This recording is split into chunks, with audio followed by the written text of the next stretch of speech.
the world is running out of sand. It's actually the next big resource crisis that we're going to face. It's the material that we use most next to water and air, which we don't really think about, but it's quite scary.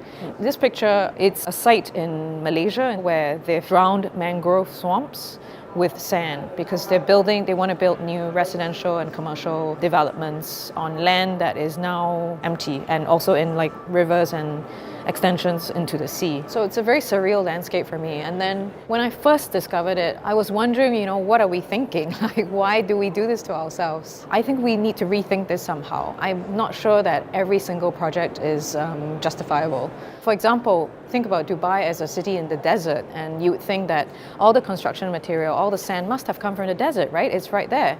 But no, the sand came from Australia. It's incredible.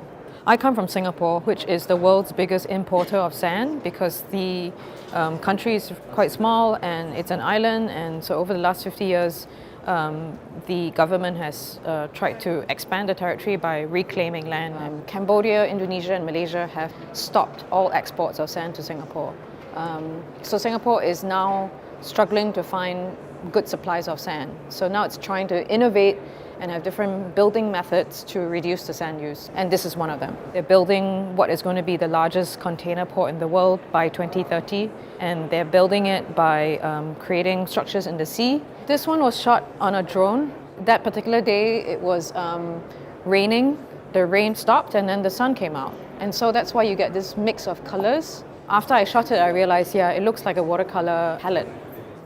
Aestheticization is kind of method or methodology to get people into the issue, because I think we live in a world now that is very complex and people take very extreme positions, and there's a lot of bad information in the world. So I think photography can help us communicate in a non-verbal way and hopefully open conversations rather than close them. So that's my intention.